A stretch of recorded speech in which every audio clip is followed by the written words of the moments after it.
Hi guys, welcome back to ABG Spoken English Classes. ಇವತ್ತಿನ ಈ ತರಗತಿಯಲ್ಲಿ ನಾವು 7ನೆಯ ತರಗತಿಯ ಸೋಷಿಯಲ್ ಸೈನ್ಸ್ ಸಮಾಜ ವಿಜ್ಞಾನ ವಿಷಯದ ಲೆಸನ್ ನಂಬರ್ 2 ಬಹಮನಿ ಆದಿಲ್ ಶಾಸ್ ಈ ಒಂದು ಅಧ್ಯಾಯದ ಕನ್ನಡ ಮತ್ತು ಇಂಗ್ಲಿಷ್ ವಿವರಣೆಯನ್ನು ಈ ಒಂದು ವಿಡಿಯೋದಲ್ಲಿ ನೋಡ್ತಾ ಸಾಗೋಣ. Okay dear students, today we are going to start a new lesson, Bahmani Adil Shahs. So first we have to see the introduction of this lesson. In the history of Karnataka, when we are going to learn history of Karnataka, we came to know about Bahmani Adil Shahs. In the history of Karnataka, ಕರ್ನಾಟಕದ ಇತಿಹಾಸದಲ್ಲಿ Vijayanagara empire was established in 1336 CE. Vijayanagara ಸಾಮ್ರಾಜ್ಯವನ್ನು ಸ್ಥಾಪನೆ ಮಾಡಲಾಗಿತ್ತು 1336ರಲ್ಲಿ. Later on, ನಂತರ 3rd August of 1347 1347ರಲ್ಲಿ the first Muslim dynasty Bahmani empire came to exist. ಇಲ್ಲಿ 1347ರಲ್ಲಿ ದ ಫಸ್ಟ್ ಮೊದಲ ಮುಸ್ಲಿಂ ರಾಜಮನೆತನ ಆಡಳಿತಕ್ಕೆ ಬಂತು ಅಥವಾ ಅಸ್ತಿತ್ವಕ್ಕೆ ಬಂತು ಅಂಥೇಳಿ ಹೇಳ್ತಾ ಇದ್ದಾರೆ. ದ ಫಸ್ಟ್ ಮುಸ್ಲಿಂ ಡೈನಾಸ್ಟಿ ಅಂದರೆ ಮುಸ್ಲಿಂ ರಾಜವಂಶವೊಂದು ಆಳ್ವಿಕೆಗೆ ಬಂತು. ಅದರ ಹೆಸರು ಬಹಮನಿ ಎಂಪೈರ್, ಬಹಮನಿ ಸಾಮ್ರಾಜ್ಯ. ಕೇಮ್ ಟು ಎಕ್ಸಿಸ್ಟ್, ಅದು ಅಸ್ತಿತ್ವಕ್ಕೆ ಬಂತು. ಯಾವಾಗ ಬಂತು ಅಂತಂದರೆ ಲೇಟರ್ ಆನ್ 3rd ಆಗಸ್ಟ್ 3ನೇ ಆಗಸ್ಟ್ 1347ನಲ್ಲಿ ಅದು ಬಂತು. ಅದಕ್ಕಿಂತ ಮುಂಚೆ ಕರ್ನಾಟಕದಲ್ಲಿ ಒಂದು ಸ್ಥಾಪನೆಯಾಗಿರ್ತಕ್ಕಂಥದ್ದು ವಿಜಯನಗರ ಎಂಪೈರ್. ಈಗಾಗಲೇ ಅದನ್ನು ನಾವು ಅಧ್ಯಯನ ಮಾಡಿದ್ದೇವೆ ಅಂತಕ್ಕಂಥದ್ದು.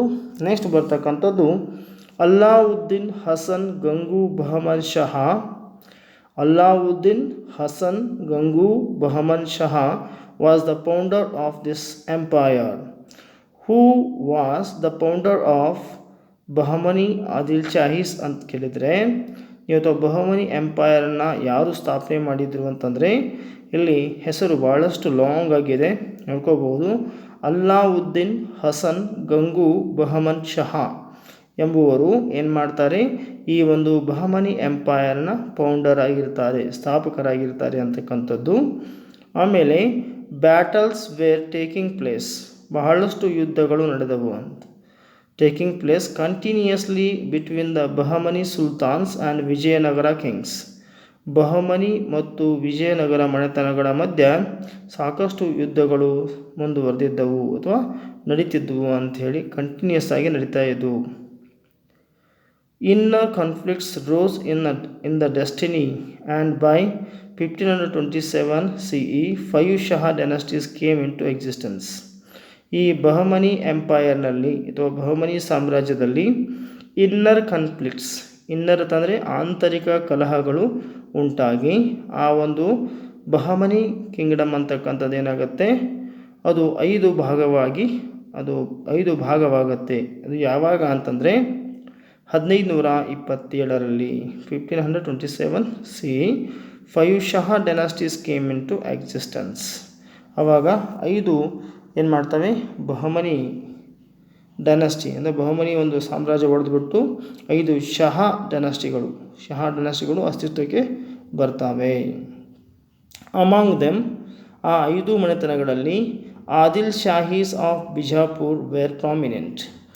ಆದಿಲ್ ಶಾಹಿಗಳು, ಬಿಜಾಪುರನ್ನು ಆಳ್ತಕ್ಕಂತಹ ಆದಿಲ್ ಶಾಹಿ ಮನೆತನ ಏನಿದೆ ಅದು ತುಂಬ ಪ್ರಮುಖವಾಗಿರ್ತಕ್ಕಂಥ ಮನೆತನ ಆಗಿದೆ. Main achievements of sultanates of this dynasty are discussed in this lesson. ಈ ಒಂದು ಆದಿಲ್ ಶಾಹಿ ಮನೆತನದವರು ಮಾಡಿರ್ತಕ್ಕಂಥ ಸಾಧನೆಗಳ ಬಗ್ಗೆ ಈ ಒಂದು ಪಾಠದಲ್ಲಿ ನಾವು ಡಿಸ್ಕಷನ್ ಮಾಡ್ತಾ ಹೋಗ್ತಾ ಇದ್ದೇವೆ. They also gave prominence to literature, art and sculpture. ಈ ಒಂದು ಆದಿಲ್ ಶಾಹಿ ಮನೆತನವನ್ನು ಆಳಿರುವಂತಹ ರಾಜರುಗಳು ಅಥವಾ ಸುಲ್ತಾನರು ಏನು ಮಾಡಿದ್ದಾರೆ, ಬಹಳಷ್ಟು ಮಹತ್ವವನ್ನು ಕೊಟ್ಟಿದ್ದರು ಸಾಹಿತ್ಯಕ್ಕೆ, ಕಲೆಗೆ ಮತ್ತು ವಾಸ್ತುಶಿಲ್ಪ ಕಲೆಗೆ ಬಹಳಷ್ಟು ಮಹತ್ವವನ್ನು ಕೊಟ್ಟಿದ್ದರು ಅನ್ನುವಂಥ ವಿಚಾರವನ್ನು ಇಲ್ಲಿ ನಾವು ನೋಡಿದ್ವಿ. So litre The achievements of Sultan Firoz Shah and famous Prime Minister Muhammad Gawan are discussed in the lesson. The achievements of Sultan Firoz Shah, ಈ ಒಂದು ಆದಿಲ್ ಶಾಹಿ ಮನೆತನವನ್ನು ಆಳಿರುವಂತಹ ಪ್ರಸಿದ್ಧ ಸುಲ್ತಾನ್ ಯಾರು ಅಂತಂದರೆ ಫಿರೋಜ್ ಶಹ ಅಂತಕ್ಕಂಥವನು, ಮತ್ತು ಆತನ ಒಬ್ಬ ಪ್ರೈಮ್ ಮಿನಿಸ್ಟರ್ ಮುಖ್ಯಮಂತ್ರಿಯಾಗಿ ಕೆಲಸ ಮಾಡಿರುವಂತಹ ಮೊಹಮ್ಮದ್ ಗವಾನ್ ಅವರ ಒಂದು ಅಚೀವ್ಮೆಂಟ್ಗಳನ್ನು ಸಾಧನೆಗಳನ್ನು ಇಲ್ಲಿ ಚರ್ಚೆ ಮಾಡಲಾಗಿದೆ. With this Bahmani States significant contributions are also discussed. ಮತ್ತು ಬಹಮನಿ ಒಂದು ರಾಜವಂಶ ಮಾಡಿರುವಂತಹ ಮಹತ್ವದ ಕೆಲವೊಂದಿಷ್ಟು ಕೊಡುಗೆಗಳನ್ನು ಸಹಿತ ಇಲ್ಲಿ ಚರ್ಚೆ ಮಾಡಲಾಗಿದೆ. ಬನ್ನಿ ಮುದ್ದು ವಿದ್ಯಾರ್ಥಿಗಳೇ, ಈಗ ಮುಖ್ಯವಾದಂತಹ ನಾವು ಏನು ಮಾಡೋಣ, ಒಂದು ವಿಷಯವನ್ನು ಡಿಸ್ಕಷನ್ ಮಾಡ್ತಾ ಹೋಗೋಣ. ನೀವು ಇಲ್ಲಿ ಯಾವ ಯಾವ ವಿಷಯಗಳಿಗೆ ತುಂಬ ಮಹತ್ವ ಕೊಡಬೇಕು ಅನ್ನೋದನ್ನು ಈಗಾಗಲೇ ನಾವು ಇಂಟ್ರೊಡಕ್ಷನ್ನಲ್ಲೇ ನೋಡಿದ್ದೇವೆ, ಹೌದಾ? ಸೊ ಈಗ ಮುಂದೆ ನೋಡೋಣ. So dear students, let us start now. When Vijayanagara empire was founded, ಯಾವಾಗ ವಿಜಯನಗರ ಸಾಮ್ರಾಜ್ಯವನ್ನು ಸ್ಥಾಪಿಸಲಾಯಿತು. In the northern part of it, ಅದರ ಒಂದು ಉತ್ತರ ದಿಕ್ಕಿನಲ್ಲಿ. Bahmani empire also founded in 1347 CE. ಅದೇ ರೀತಿಯಾಗಿ ಬಹಮನಿ ಸಾಮ್ರಾಜ್ಯವು ಕೂಡ ಸ್ಥಾಪಿಸಲ್ಪಟ್ಟಿತ್ತು 1347ರಲ್ಲಿ. ಇಟ್ಸ್ ಫೌಂಡರ್, ಅದನ್ನು ಸ್ಥಾಪನೆ ಮಾಡಿರ್ತಕ್ಕಂಥವರು ಅಲ್ಲಾವುದ್ದೀನ್ ಹಸನ್ ಗಂಗು ಬಹಮನ್ ಶಹ ಅಂತಕ್ಕಂಥವರು. Bahmani Shah was working in the army of Delhi sultan. ಇಲ್ಲಿ ಅಲ್ಲಾವುದ್ದೀನ್ ಹಸನ್ ಗಂಗು ಬಹಮನ್ ಶಹ ಅಂತಕ್ಕಂಥವರು ಎಲ್ಲಿ ಕೆಲಸ ಮಾಡ್ತಾ ಇದ್ರು ಅಂತಂದರೆ, Bahman Shah was working in the army of Delhi sultan, Delhi ಸುಲ್ತಾನರ ಒಂದು ಸೈನ್ಯದಲ್ಲಿ ಕೆಲಸ ಮಾಡ್ತಾ ಇದ್ದ. ಆಮೇಲೆ ಮುಹಮ್ಮದ್ ಬಿನ್ ತುಘಲಕ್, ಮುಂದೆ ನೋಡೋಣ. ಇಲ್ಲಿ ದೆಹಲಿ ಸುಲ್ತಾನ್ ಮುಹಮ್ಮದ್ ಬಿನ್ ತುಘಲಕ್ನ ಹತ್ರ ಅವನ ಒಂದು ಸೈನ್ಯದಲ್ಲಿ ಅವನು ಇರ್ತಾನೆ. ಯಾರು? ಅಲ್ಲಾವುದ್ದೀನ್ ಹಸನ್ ಗಂಗು ಬಹಮನ್ ಶಹ ಅಂತಕ್ಕಂಥವ್ರು. ನೆಕ್ಸ್ಟ್ ಈಗ ನೋಡ್ತಾ ಇದ್ದೇವೆ 2.1 ಬಹಮನಿ ಸುಲ್ತಾನ್ಸ್. ಇವರ ಆಡಳಿತದ ಅವಧಿ 1347 to 1527 CE. Bahmani state had the parts of Karnataka, Maharashtra and Andhra Pradesh, Telangana states under its rule.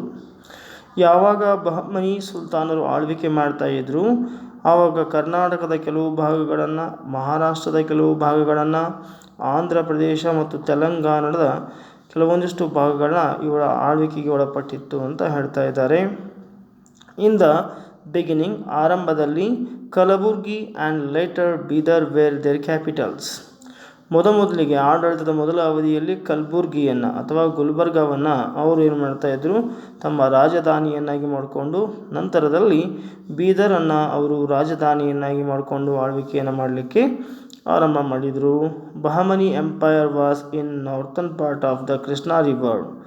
ಈ ಕೃಷ್ಣಾ ನದಿ ಹರಿದಿದೆ, ಆ ಕೃಷ್ಣಾ ನದಿಯ ಉತ್ತರದ ದಿಕ್ಕಿನಲ್ಲಿ ಬಹಮನಿ ಒಂದು ಸಾಮ್ರಾಜ್ಯ ಏನು ಸ್ಥಾಪನೆಯಾಗಿತ್ತು. And Vijayanagara empire was in southern part of Krishna. ಹಾಗೆ ಕೃಷ್ಣಾ ನದಿಯ ದಕ್ಷಿಣ ಭಾಗದಲ್ಲಿ ಏನಾಗಿತ್ತು, ದಕ್ಷಿಣ ದಿಕ್ಕಿನಲ್ಲಿ ವಿಜಯನಗರ ಎಂಪೈರ್ ಅಂತಕ್ಕಂಥದ್ದು ಇಲ್ಲಿ ಆರಂಭ ಆಗಿತ್ತು ಅಥವಾ ಸ್ಥಾಪನೆಯಾಗಿತ್ತು ಅಂತ ಹೇಳಿ ನೋಡ್ಬೋದು. Tajuddin Firoz Shah was the great sultan in Bahmani dynasty.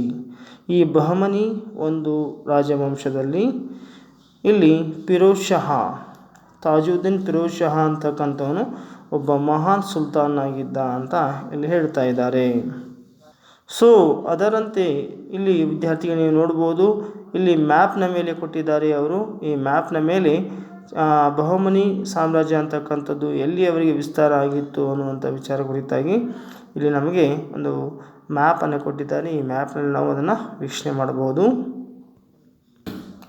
Next ಬರ್ತಕ್ಕಂಥದ್ದು Tajuddin Firoz Shah. He was ruled from 1397 to 1422 CE. He was liberal. ಇವನು ಉದಾರಿಯಾಗಿದ್ದ. ಯಾರು?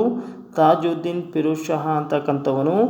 ಇವನು ಉದಾರಿಯು ಮತ್ತು ವಿವೇಚನೆಯುಳ್ಳಂತಹ ಒಬ್ಬ ಸುಲ್ತಾನನು ಮತ್ತು ಅ ಬಿಲೀವರ್ ಆಫ್ ಗಾಡ್, ಮತ್ತು ದೇವರ ಮೇಲೆ ನಂಬಿಕೆಯುಳ್ಳವನು. ಆಗಿದ್ದ. He made copies of Quran and edited it for his whole life. ಮತ್ತು ಈತ ಕುರಾನ್ ಕಾಫಿಗಳನ್ನು ಬರೆದು, ಅಂದರೆ ಕುರಾನ್ ಅಂತಕ್ಕಂತಹ ಒಂದು ಧರ್ಮಗ್ರಂಥದ ಒಂದಿಷ್ಟು ಪ್ರತಿಗಳನ್ನು ಬರೆದು ಅವುಗಳನ್ನು ಮಾರಾಟ ಮಾಡುವುದರ ಮುಖಾಂತರವಾಗಿ ತನ್ನ ಜೀವನವನ್ನು ನಡೆಸ್ತಾ ಇದ್ದ. ಹಿ ವಾಸ್ ಅ ರೈಟರ್, ಒಬ್ಬ ಒಳ್ಳೆಯ ಲೇಖಕರು ಆಗಿದ್ದರು. ಎನ್ಕರೇಜ್ ಆಲ್ ದ ಲ್ಯಾಂಗ್ವೇಜಸ್, ಮತ್ತು ಇವರು ತಮ್ಮ ಅವಧಿಯಲ್ಲಿ ಏನು ಮಾಡ್ತಾರೆ, ಎಲ್ಲ ಭಾಷೆಗಳಿಗೆ ಇವರು ಪ್ರೋತ್ಸಾಹವನ್ನು ಕೊಡ್ತಾರೆ.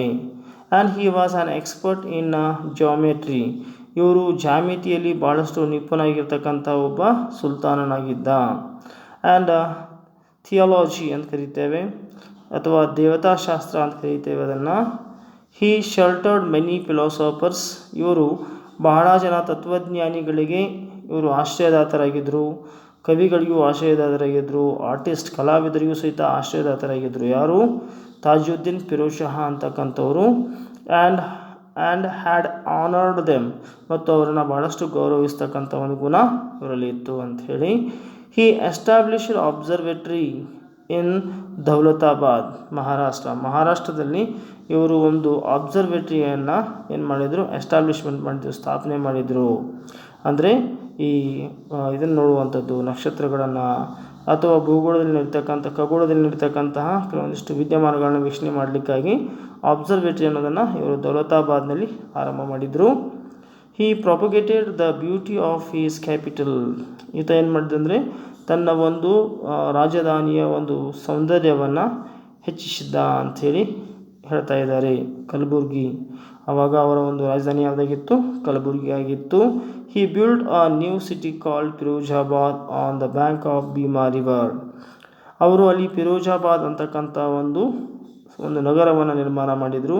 ಎಲ್ಲಿ ಅಂತಂದರೆ ಭೀಮಾ ನದಿಯ ದಡದಲ್ಲಿ ಒಂದು ಫಿರೋಜಾಬಾದ್ ಅಂತಕ್ಕಂತಹ ಒಂದು ನಗರವನ್ನು ತಾಜುದ್ದೀನ್ ಫಿರೋಜ್ ಶಾ ಅವರು ನಿರ್ಮಾಣ ಮಾಡಿದರು.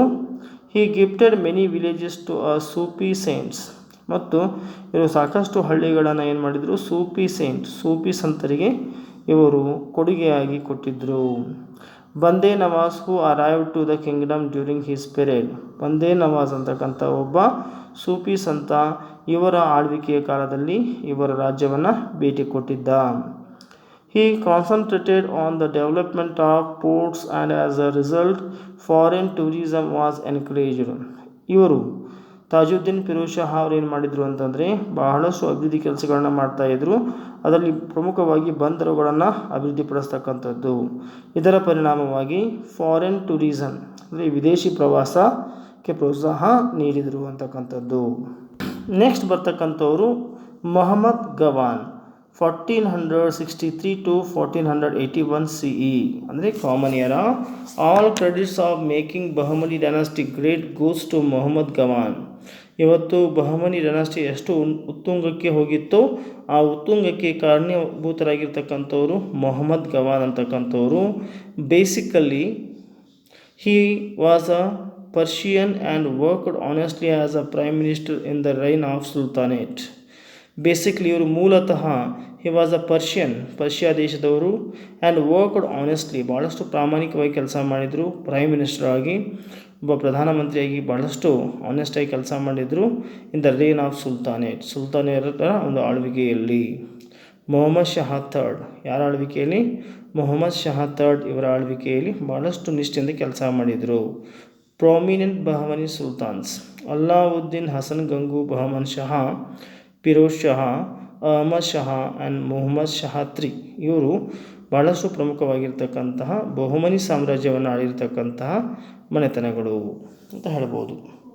ನೆಕ್ಸ್ಟ್ ಇಂಪಾರ್ಟೆಂಟ್ ಫ್ಯಾಕ್ಟರ್ಸ್, ಬಹಳಷ್ಟು ಪ್ರಮುಖವಾಗಿರ್ತಕ್ಕಂತಹ ಅಂಶಗಳು ಇಲ್ಲಿ ನೋಡ್ತಾ ಇದ್ದೇವೆ. ಮೊಹಮ್ಮದ್ ಗವಾನ್ ಕ್ಯಾಪ್ಚರ್ಡ್ ಹುಬ್ಬಳ್ಳಿ. ಮೊಹಮ್ಮದ್ ಗವಾನ್ ಅವರು ಹುಬ್ಬಳ್ಳಿಯನ್ನು ಆಕ್ರಮಿಸಿದರು. ಆ್ಯಂಡ್ ಬೆಳಗಾವಿಯನ್ನು ಆಕ್ರಮಿಸಿದರು. And Goa from Vijayanagara empire. ವಿಜಯನಗರಕ್ಕೆ ಸಂಬಂಧಪಟ್ಟ ಹುಬ್ಬಳ್ಳಿ, ಬೆಳಗಾವಿ ಮತ್ತು ಗೋವೆಯನ್ನು ಮೊಹಮ್ಮದ್ ಗವಾನ್ ಏನು ಮಾಡಿದರು, ಆಕ್ರಮಣ ಮಾಡಿಕೊಂಡರು. Administration was according to the Islamic laws. ಇವರ ಆಡಳಿತವು ಇಸ್ಲಾಮಿಕ್ ಕಾನೂನುಗಳ ಪ್ರಕಾರವಾಗಿತ್ತು ಅಂತ ಹೇಳ್ಬೋದು. He encouraged revenue and postal service. ಮತ್ತು ಇವರು ಕಂದಾಯ ಮತ್ತು ಪೋಸ್ಟಲ್ ಸರ್ವಿಸ್ಗೆ ಭಾಳಷ್ಟು ಪ್ರೋತ್ಸಾಹವನ್ನು ನೀಡಿದರು. He fixed taxes on the basis of land's fertility and irrigation facility, tax on collected in cash only. He fixed taxes. ಇವರು ಟ್ಯಾಕ್ಸ್ಗಳನ್ನು ತೆರಿಗೆಗಳನ್ನು ನಿರ್ಧಾರ ಮಾಡಿದರು. ಅದು ಯಾವ ಆಧಾರದ ಮೇಲೆ ಅಂದರೆ ಭೂಮಿ ಹೊಂದಿರುವಂತಹ ಫರ್ಟ್ಯಾಲಿಟಿ ಅಂದರೆ ಮಣ್ಣು ಹೊಂದಿರುವಂಥ ಸಮೃದ್ಧಿ ಅಥವಾ ಮಣ್ಣಿನಲ್ಲಿ ಎಷ್ಟು ಸಾರಸತ್ವ ಇದೆ ಅನ್ನೋ ಒಂದು ಆಧಾರದ ಮೇಲೆ ಮತ್ತು ಅದು ನೀರಾವರಿ ಸೌಲಭ್ಯವನ್ನು ಹೊಂದಿದೆಯೋ ಇಲ್ಲವೋ ಈ ಎಲ್ಲ ಅಂಶಗಳನ್ನು ಅಥವಾ ಫಲವತ್ತತೆ ಭೂಮಿಯ ಫಲವತ್ತತೆ ಮತ್ತು ನೀರಿನ ಸೌಲಭ್ಯದ ಆಧಾರದಲ್ಲಿ ಇವರು ಟ್ಯಾಕ್ಸನ್ನು ಕಲೆಕ್ಟ್ ಮಾಡ್ತಾಯಿದ್ರು ಮತ್ತು ತೆರಿಗೆಯನ್ನು ಇವರು ಹಣದ ರೂಪದಲ್ಲಿ ಕಲೆಕ್ಟ್ ಮಾಡ್ತಾಯಿದ್ರು ಅಂತಕ್ಕಂಥದ್ದು. So, dear students, here he removed some taxes which were annoying the people. ಇವನು ಕೆಲವು ಟ್ಯಾಕ್ಸ್ಗಳನ್ನು ತೆರಿಗೆಗಳನ್ನು ಏನು ಮಾಡಿದ ತೆಗೆದು ಹಾಕಿದ. ಯಾವ ಒಂದು ತೆರಿಗೆಗಳು ಜನರ ನಿತ್ಯ ಗೋಳಿಗೆ ಕಾರಣವಾಗಿದ್ದವು ಅಂಥವುಗಳನ್ನು. ಆ್ಯಸ್ ಅ ಫಿಲಾಸಫರ್ ಹಿಮ್ಸೆಲ್ಫ್, ಒಬ್ಬ ಸ್ವತಃ ತತ್ವಜ್ಞಾನಿಯಾಗಿರುವಂತಹ Mohammad Gawan founded madrasa means university, ವಿಶ್ವವಿದ್ಯಾನಿಲಯವನ್ನು ಸ್ವತಃ ತಾವೇ ಒಂದು ವಿಶ್ವವಿದ್ಯಾನಿಲಯವನ್ನು ತೆರೆದರು ಇನ್ ಬೀದರ್ನಲ್ಲಿ. It encouraged Islamic religion and law education. ಈ ಒಂದು ಮದರಸದಲ್ಲಿ ಅವರು ಇಸ್ಲಾಮಿಕ್ ರಿಲಿಜನ್ ಅಂತಂದರೆ ಮುಸ್ಲಿಂ ಧರ್ಮ ಮತ್ತು ಕಾನೂನುಗಳಿಗೆ ಭಾಳಷ್ಟು ಮಹತ್ವವನ್ನು ಕೊಟ್ಟರು ಅಂತ ಶಿಕ್ಷಣಕ್ಕೆ. ಆ್ಯಂಡ್ ಆಸ್ಟ್ರಾನಮಿ ಖಗೋಳಶಾಸ್ತ್ರ, ಮ್ಯಾಥಮೆಟಿಕ್ಸ್ ಗಣಿತಶಾಸ್ತ್ರ, ಹಿಸ್ಟ್ರಿ ಇತಿಹಾಸ ವೇರ್ ಬೀಯಿಂಗ್ ಸ್ಟಡಿಡ್ ಹಿಯರ್. ಇಲ್ಲಿ ಯಾವ ವಿಷಯಗಳನ್ನು ಅಧ್ಯಯನ ಮಾಡಲಾಗ್ತಿತ್ತು ಅಂತಂದರೆ ಖಗೋಳಶಾಸ್ತ್ರದ ಬಗ್ಗೆ, ಗಣಿತದ ಬಗ್ಗೆ, ಇತಿಹಾಸದ ಬಗ್ಗೆ ಇಲ್ಲಿ ಹೆಚ್ಚಿನ ಅಧ್ಯಯನವು ನಡೀತಾ ಇತ್ತು ಅಂಥೇಳಿ. Pre education and hostel facilities were there. ಅಲ್ಲಿ ಉಚಿತ ಶಿಕ್ಷಣ ಮತ್ತು ಉಚಿತ ಹಾಸ್ಟೆಲ್ ಫೆಸಿಲಿಟಿಗಳು ಸಹಿತ ಇದು ವಸತಿ ಒಂದು ಸೌಲಭ್ಯಗಳು ಸಹಿತ ಲಭ್ಯ ಇದ್ದು. Around 3000 manuscripts were in the library of madrasa. ಸರಿಸುಮಾರು 3000 ಹಸ್ತಪ್ರತಿಗಳನ್ನು ನಾವು ಈ ಒಂದು ಲೈಬ್ರರಿಯಲ್ಲಿ ನೋಡಬಹುದಾಗಿತ್ತು. So Mohammad contributed a lot in making the ಮೊಹಮ್ಮನ್ ಕಿಂಗ್ಡಮ್ ಗ್ರೇಟ್. ಇಲ್ಲಿ ಮೊಹಮ್ಮದ್ ಗವಾನರು ಕೊಟ್ಟಿರುವಂತಹ ಕೊಡುಗೆಗಳು ಬಹಳಷ್ಟಿವೆ. ಬಹುಮನಿ ಒಂದು ರಾಜ್ಯ ಮನೆತನ ಬಹಳಷ್ಟು ಮಹಾನ್ ರಾಜ್ಯ ಮನೆತನವಾಗುವುದಕ್ಕೆ. Regional leaders were jealous. ಆ ಒಂದು ಪ್ರಾದೇಶಿಕವಾಗಿರ್ತಕ್ಕಂಥ ನಾಯಕರು ಇವರು ಮಾಡಿರುವಂಥ ಕೆಲಸದಿಂದ, ಯಾರು ಮೊಹಮ್ಮದ್ ಗವಾನರ ಒಂದು ಸಾಧನೆಯಿಂದ ಜೆಲಸ್ ಹೊಟ್ಟೆ ಕಿಚ್ಚು ಪಡ್ಕೊಂಡು ಆಫ್ ಹೀಸ್ ಫೇಮ್ ಅವನ ಒಂದು ಜನಪ್ರಿಯತೆಯಿಂದ and conspire to have him murdered. ಅವರನ್ನು ಏನು ಮಾಡ್ತಾರೆ, ಮರ್ಡರ್ ಮಾಡ್ತಾರೆ ಆನ್ ದ ಗವಾನ್ಸ್ ಥೋಮ್. ಆ ಗವಾನ್ನ ಒಂದು ಥೋಮ್ ಅಂತಂದರೆ ನಿಮಗೆ ಗೊತ್ತಿರಬೇಕಲ್ಲ, ಥೋಮ್ ಅಂತಂದರೆ ಸಮಾಧಿ. It is written that innocent Gawan was killed. ಮುಗ್ಧ ಗವಾನನ್ನು ಕೊಲೆಗೈಯಲಾಯಿತು ಅನ್ನುವಂಥ ಒಂದು ಹೇಳಿಕೆಯನ್ನು ಬರೆಯಲಾಗಿದೆ. ಸೊ ನೆಕ್ಸ್ಟ್ ಹೇಳ್ತಾ ಇದ್ದಾರೆ ಕಲ್ಚರಲ್ ಕಾಂಟ್ರಿಬ್ಯೂಷನ್ಸ್. ಸಾಂಸ್ಕೃತಿಕ ಕೊಡುಗೆಗಳು ಯಾವುವು? ಬಹುಮನಿ ಒಂದು ಕಿಂಗ್ಡಮ್ನ ಅಥವಾ ಬಹುಮನಿ ರಾಜ್ಯ ಮನೆತನದ ಒಂದು ಸಾಂಸ್ಕೃತಿಕವಾಗಿರ್ತಕ್ಕಂತಹ ಕೊಡುಗೆಗಳು. ಎಜುಕೇಷನ್ಗೆ ಯಾವ ರೀತಿಯಂಥ ಒಂದು ಪ್ರೋತ್ಸಾಹ ಕೊಟ್ಟಿದ್ರು ಅನ್ನೋದ್ರ ಬಗ್ಗೆ ನೋಡೋಣ. Bahmani sultans encouraged Islamic education. Bahmani ಸುಲ್ತಾನರು ಇಸ್ಲಾಮಿಕ್ ಅಂದರೆ ಇಸ್ಲಾಂ ಧರ್ಮದ ಒಂದು ಶಿಕ್ಷಣಕ್ಕೆ ಬಹಳಷ್ಟು ಪ್ರೋತ್ಸಾಹ ನೀಡಿದ್ದರು. ಚಾಂಟಿಂಗ್ ಆಫ್ ಕುರಾನವನ್ನು ಪಠಿಸುವುದು was the part of the education. ಅದು ಶಿಕ್ಷಣದ ಒಂದು ಭಾಗವಾಗಿತ್ತು. ಏನು? ಚಾಂಟಿಂಗ್ ಆಫ್ ಕುರಾನವನ್ನು ಪಠಿಸುವುದು. Kalaburagi, Bidar, Elichpur and Daulatabad and others were the Islamic educational centres during their reign. ಇವರ ಆಳ್ವಿಕೆಯ ಅವಧಿಯಲ್ಲಿ ಕಲಬುರ್ಗಿ, ಬೀದರ್, ಇಲ್ಚಾಪುರ್ ಆ್ಯಂಡ್ ದೌಲತಾಬಾದ್ ಇವು ಮುಖ್ಯವಾಗಿರ್ತಕ್ಕಂತಹ ಶಿಕ್ಷಣದ ಕೇಂದ್ರಗಳಾಗಿದ್ದವು. Poor people and orphans wear provided free food and shelter and scholarship was given to students in the madrasas. ಮತ್ತು ಇಲ್ಲಿರುವಂತಹ ಬಡ ಜನರಿಗೆ ಮತ್ತು ಅನಾಥರಿಗೆ ಅವರಿಗೆ ಪುಕ್ಕಟೆಯಾಗಿ ಆಹಾರವನ್ನು ಮತ್ತು ಆಶ್ರಯವನ್ನು ಕೊಡಲಾಗ್ತಿತ್ತು. ಮತ್ತು ಬಡ ವಿದ್ಯಾರ್ಥಿಗಳಿಗೆ ಸ್ಕಾಲರ್ಶಿಪ್ ವಿದ್ಯಾರ್ಥಿ ವೇತನವನ್ನು ಸಹಿತ ಕೊಡಲಾಗ್ತಿತ್ತು ಮದರಸಗಳಲ್ಲಿ. Quran philosophy and principles of Sufism were taught in the schools. ಅಲ್ಲಿ ಮದರಸಗಳಲ್ಲಿ ಯಾವ ಶಿಕ್ಷಣ ಕೊಡಲಾಗ್ತಿತ್ತು ಅಂದರೆ ಕುರಾನ್ ಬಗ್ಗೆ ಹೇಳಲಾಗ್ತಿತ್ತು. ಫಿಲಾಸಫಿ ತತ್ವಜ್ಞಾನದ ಬಗ್ಗೆ ಹೇಳಲಾಗ್ತಿತ್ತು. ಪ್ರಿನ್ಸಿಪಲ್ಸ್ ಆಫ್ ಸೂಫಿಸಮ್, ಈ ಒಂದು ಸೂಫಿ ಒಂದು ಏನು ಒಂದು ತತ್ವಜ್ಞಾನ ಬರುತ್ತೆ, ಈ ತತ್ವಗಳನ್ನು ಇಲ್ಲಿ ಹೇಳಲಾಗ್ತಾ ಇತ್ತು ಅನ್ನುವಂಥದ್ದನ್ನು ನೋಡ್ತಾ ಇದ್ದೇವೆ. ನೆಕ್ಸ್ಟ್ ನೋಡೋಣ ಲಿಟ್ರೇಚರ್, ಸಾಹಿತ್ಯದ ಬಗ್ಗೆ ನೋಡೋಣ. ಸೊ ನೆಕ್ಸ್ಟ್ ನೋಡ್ತಾ ಇದ್ದೇವೆ literature. Literary activities were greatly encouraged by Bahmani sultans and they sheltered many philosopher, poets and writers. Literary activities ಅಂದರೆ ಸಾಹಿತ್ಯಿಕ ಚಟುವಟಿಕೆಗಳು ಭಾಳಷ್ಟು ಪ್ರೋತ್ಸಾಹಕ್ಕೆ ಒಳಗಾಗಿದ್ದವು ಈ ಒಂದು ಬಹಮನಿ ಸುಲ್ತಾನರ ಒಂದು ಅವಧಿಯಲ್ಲಿ, ಮತ್ತು ಅವರಿಗೆ ಆಶ್ರಯವನ್ನು ಸಹಿತ ನೀಡಲಾಗಿತ್ತು ಅಂಥೇಳಿ. ಯಾರಿಗೆ? ಫಿಲಾಸಫರ್ಸ್ಗಳಿಗೆ, ತತ್ವಜ್ಞಾನಿಗಳಿಗೆ, ಕವಿಗಳಿಗೆ ಮತ್ತು ಲೇಖಕರಿಗೆ ಈ ಒಂದು ಮನೆತನ ಏನು ಮಾಡಿತ್ತು ಅಂದರೆ ಆಶ್ರಯವನ್ನು ನೀಡಿತ್ತು.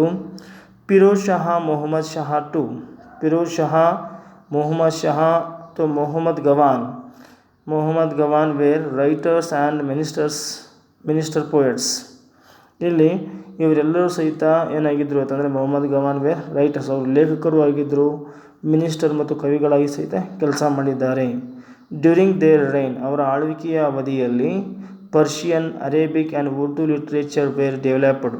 ಇಲ್ಲಿ 3 ಭಾಷೆಗಳು ಭಾಳಷ್ಟು ಅಭಿವೃದ್ಧಿಯನ್ನು ಹೊಂದಿದವು. ಒಂದು ಪರ್ಷಿಯನ್ ಭಾಷೆ, ಇನ್ನೊಂದು ಅರೇಬಿಕ್ ಭಾಷೆ, ಇನ್ನೊಂದು ಉರ್ದು ಸಾಹಿತ್ಯ ಭಾಳಷ್ಟು ಬೆಳೆದವು ಅಂತ ಹೇಳ್ತಾ ಇದ್ದಾರೆ.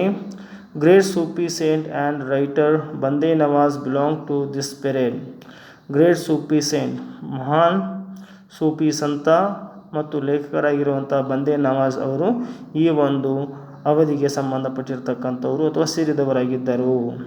The language that they and other foreigners used became famous as Dakhni, later developed as Urdu language. The language that they ಈಗಾಗಲೇ ಅವರೇನು ಉಪಯೋಗ ಮಾಡ್ತಾ ಇದ್ರಲ್ಲ ಭಾಷೆ ಅದು, and other foreigners used became famous, ಬೇರೆ ಬೇರೆ ದೇಶದವರು ಸಹಿತ ಆ ಭಾಷೆನ ಯೂಸ್ ಮಾಡ್ತಾಯಿದ್ರು, ಅದನ್ನು ದಖ್ನಿ ಅಂತ ಕರೆಯಲಾಗ್ತಿತ್ತು. ಅಥವಾ later developed as Urdu language, ಅದು ಉರ್ದು ಲ್ಯಾಂಗ್ವೇಜ್ ಆಗಿ ಬದಲಾವಣೆಯನ್ನು ಹೊಂದಿತು. ಸೊ ಬಹಮನಿ ಸುಲ್ತಾನರ ಅವಧಿಯಲ್ಲಿ ಸ್ಕಲ್ಪ್ಚರ್, ವಾಸ್ತುಶಿಲ್ಪಕಲೆ ಯಾವ ರೀತಿಯಾಗಿತ್ತು ಅಂತ ನೋಡೋಣ. The history of Bahmani dynasty is famous for sculpture and architecture. The history of Bahmani dynasty, ಈ ಬಹಮನಿ ಡೈನಾಸ್ಟಿಯ ಒಂದು ಇತಿಹಾಸವನ್ನು ನೋಡಿದಾಗ ಈ ಒಂದು ಮನೆತನವು ಬಹಳಷ್ಟು ಜನಪ್ರಿಯವಾಗಿದೆ. ಫಾರ್ ಸ್ಕಲ್ಪ್ಚರ್ ಅಂದರೆ ವಾಸ್ತುಶಿಲ್ಪಕಲೆಗೆ, ಮತ್ತು ವಾಸ್ತುಶಿಲ್ಪಕಲೆಗೆ ಬಹಳಷ್ಟು ಹೆಸರಾಂತವಾಗಿರ್ತಕ್ಕಂಥ ಒಂದು ಮನೆತನವಾಗಿದೆ. ಮಾನ್ಯುಮೆಂಟ್ಸ್ ಇನ್ ಬೀದರ್, ನಾವು ಇದರ ಒಂದು ಸ್ಮಾರಕಗಳನ್ನು ಬೀದರ್ನಲ್ಲಿ, ಕಲಬುರ್ಗಿಯಲ್ಲಿ and other places are in Hindu Islam style, ಅವು ಹಿಂದೂ ಮತ್ತು ಇಸ್ಲಾಮಿಕ್ ಒಂದು ಶೈಲಿಯಲ್ಲಿ ಇವೆ. ಎಲ್ಲಿ?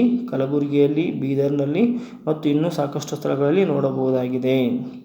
It is familiar as Dakhni style, ಅದು ಇವತ್ತು ಜನಪ್ರಿಯವಾಗಿರ್ತಕ್ಕಂಥದ್ದು ದಖ್ನಿ ಸ್ಟೈಲ್ ಅಂತೇಳಿ ಅದನ್ನು ನಾವು ದಖ್ನಿ ಶೈಲಿ ಅಂತೇಳಿ ಕರೀತೇವೆ.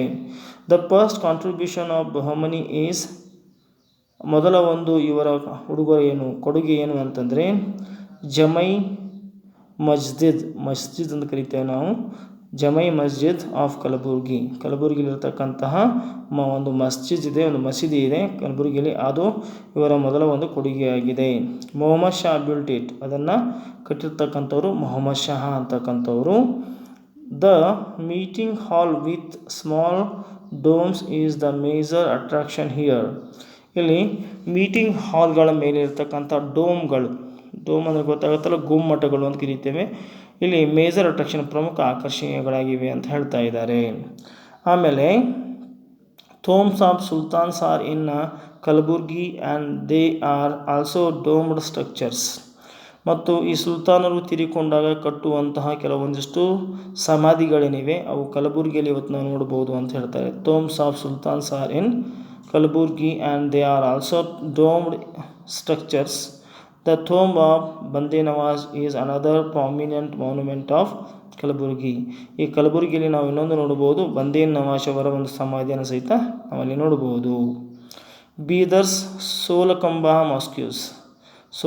ಮಾಸ್ಕ್ಯೂಸ್ ಅಂತ ಕರೀತೇವೆ ನಾವು ಅದನ್ನು. 17 ಕಂಬಗಳ ಒಂದು ಇದೆ, ಅದು ಸೋಲಾಹ ಅಂತ ಹೇಳಿ ಕರಿತೇವೆ. ಒಂದು ಕಂಬಗಳ ಒಂದು ಮಸೀದಿ ಇದೆ.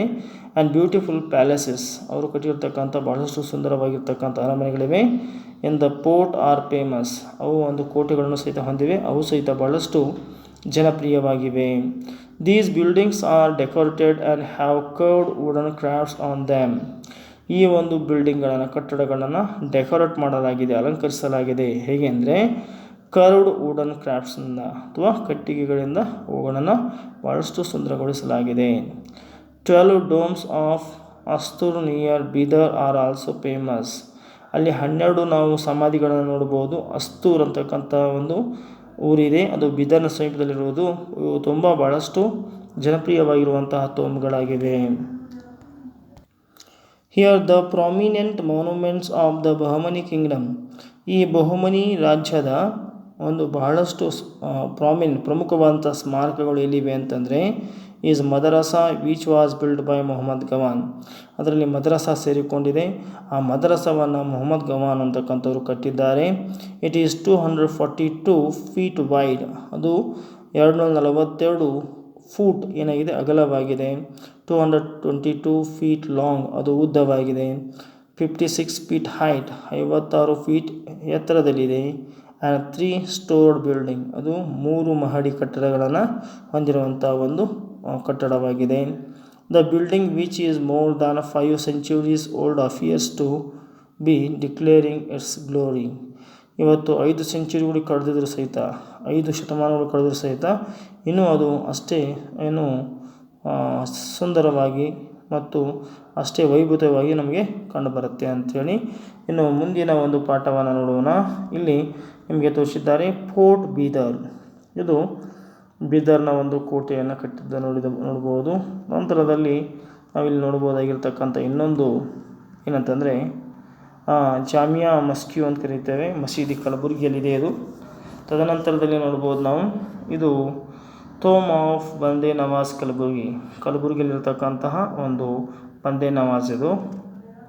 ಆಮೇಲೆ ಇನ್ನು 2.22 ಬರುತ್ತೆ, ಇನ್ನೊಂದು ಮದರಸವನ್ನು ತೋರಿಸಿದ್ದಾರೆ ನೋಡ್ಬೋದು ನೀವು. ಮೊಹಮ್ಮದ್ ಗವಾನ್ ಬಿಲ್ಟ್ ಮದರಸಾ ಬೀದರ್ನ ಒಂದು ಮದರಸೆಗೆ ತೋರಿಸಿದ್ದಾರೆ. ಓಕೆ ವಿದ್ಯಾರ್ಥಿಗಳೇ, ಇನ್ನು 2.2 ಶಹಾ ಡೈನಾಸ್ಟಿಯನ್ನು ಇನ್ನೊಂದು ವಿಡಿಯೋದಲ್ಲಿ ನೋಡೋಣ. ಇಲ್ಲಿಯವರೆಗೆ ನನ್ನ ಒಂದು ವಿಡಿಯೋವನ್ನು ನೋಡಿದ್ದಕ್ಕಾಗಿ ನಿಮಗೆ ಧನ್ಯವಾದಗಳು.